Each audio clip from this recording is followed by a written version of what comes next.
It is time for him to come back. It is time to move this Bloodline story into the next phase and start building towards a Bloodline civil war. And on that note, one man who is not on the Summerslam card is Jey Uso. And his father is not happy about it. He's not happy about a lot of things. On a recent episode of Off the Top Rope with Rikishi Fatu, he had this to say.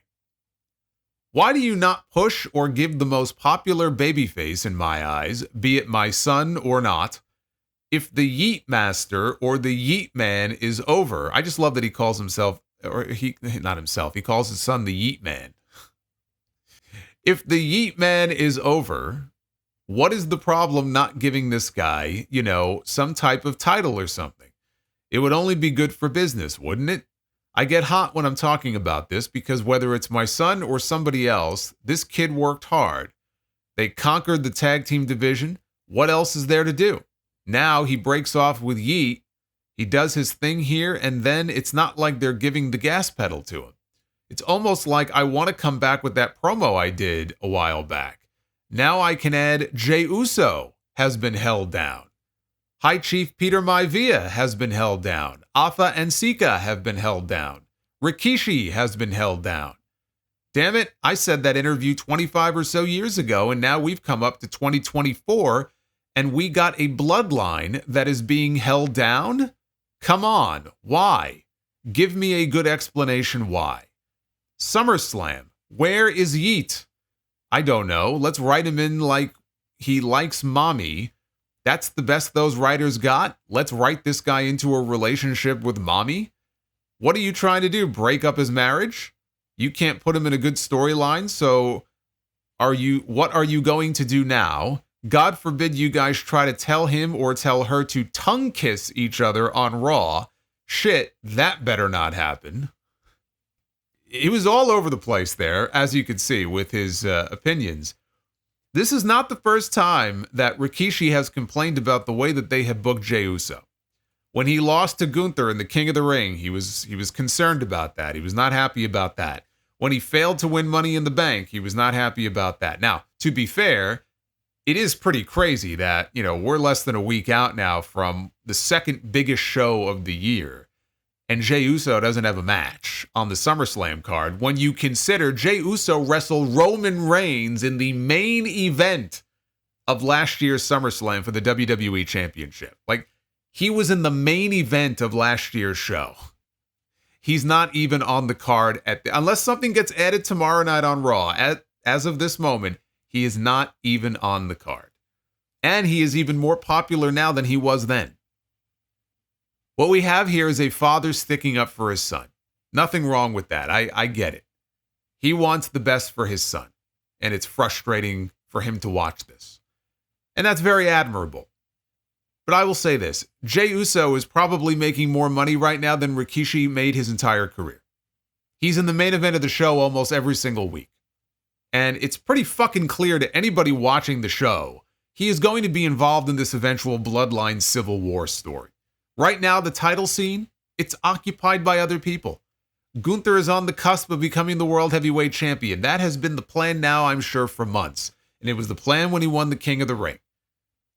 It was always to get him to this point, whether he wins the title at SummerSlam or he wins it in Berlin, he is going to be the World Heavyweight Champion. The Intercontinental title, they are going to try to strap the rocket to Braun Breaker and get him over as the next big thing. That title will benefit him a hell of a lot more right now than it will Jey Uso. Jey Uso is still going to be over regardless. Jey Uso did not win the briefcase. He did not need Money in the Bank because guess what? He didn't win and he is still over and he will continue to be over. But the title scene right now is occupied by other people. It is not the time for that. And it could also just be that they're in a holding pattern with him until Roman Reigns comes back next weekend and the Bloodline story plays out. There's a lot of material there for this Bloodline story. Jimmy trying to reunite with his brother and apologize to him for what he did and Jey being resistant.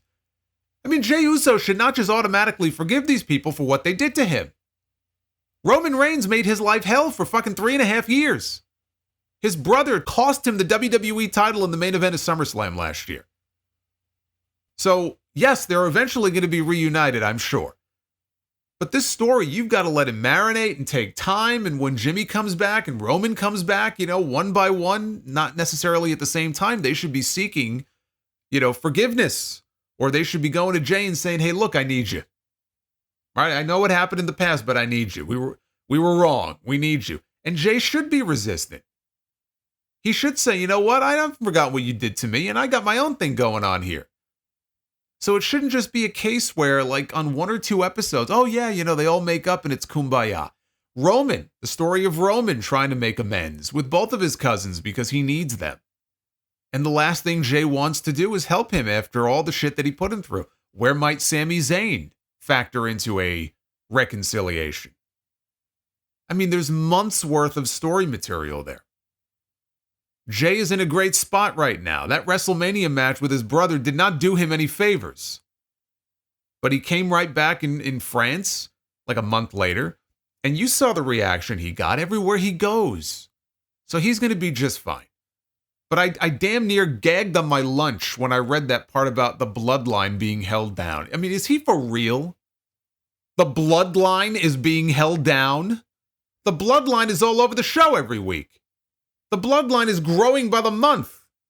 Nobody can argue with a straight face that the Bloodline is being held down in any way, shape, or form. Tama Tonga, Tonga Loa, Jacob Fatu, they joined the company and they were instant main eventers because of their affiliation with the Bloodline.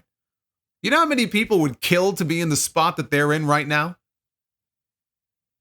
He got so much backlash from the comments that he made that he pulled the podcast episode from all platforms. It's not even up anymore.